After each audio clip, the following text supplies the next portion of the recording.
Hello students, welcome back to science class. Students, in the previous lecture we discussed about the hierarchy of classification groups.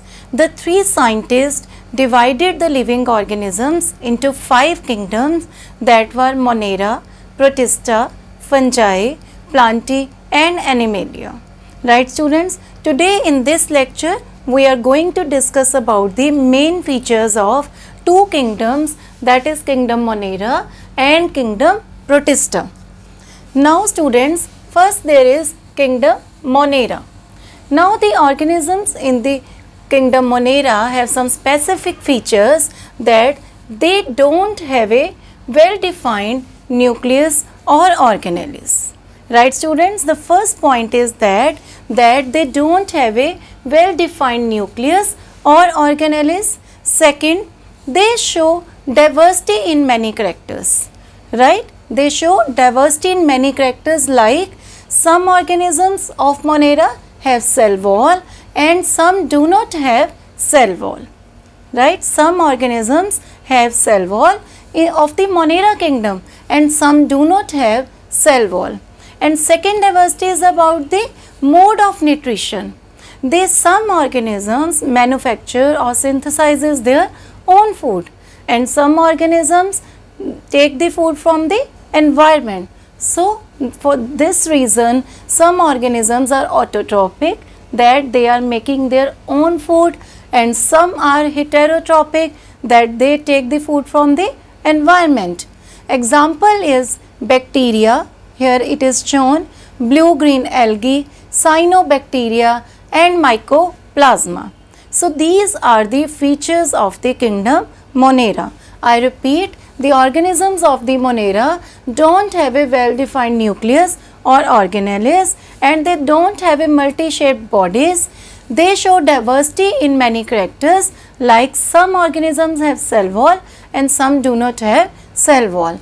And second, their mode of nutrition can be autotrophic or heterotrophic.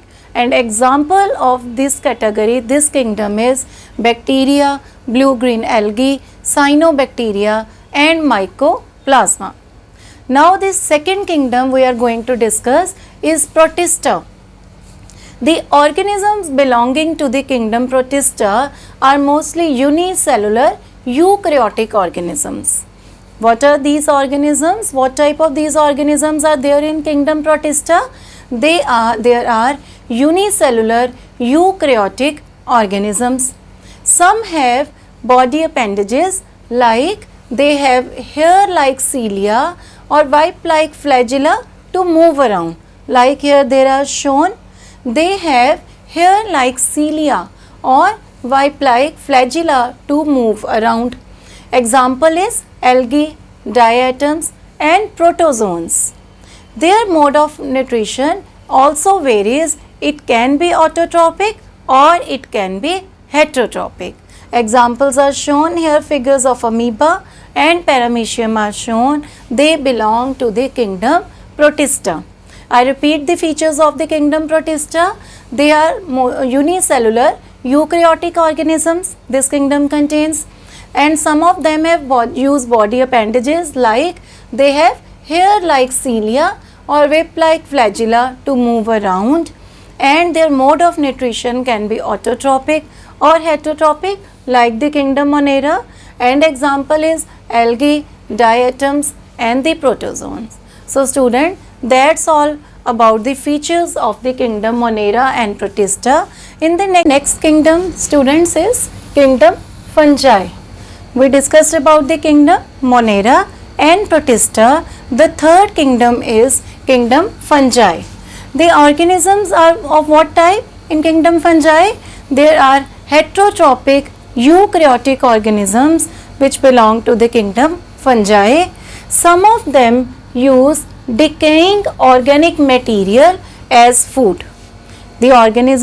Some organisms of the kingdom Fungi use decaying organic material as food, so that's why they are known as saprotrophs. When the organisms use the decaying organic material as food, they are known as saprotrophs. It means some organisms in the kingdom Fungi are saprotropic. Their mode of nutrition is saprotropic. Others require a living protoplasm of a host organism for food and are known as parasite.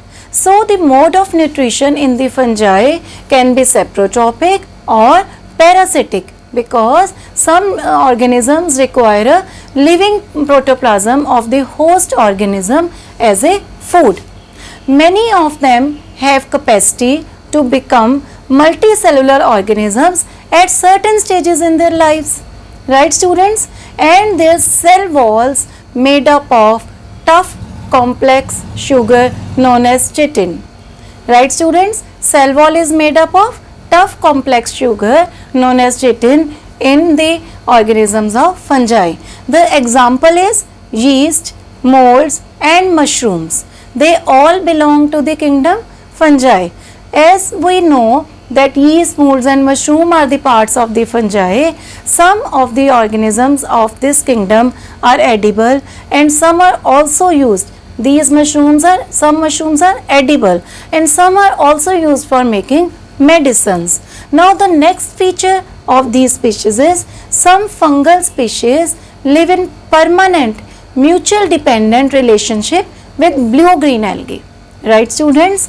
Some fungal species live in permanent mutual dependent relationship with blue-green algae. Such relationship in which there is a mutual dependent for each other is known as symbiosis.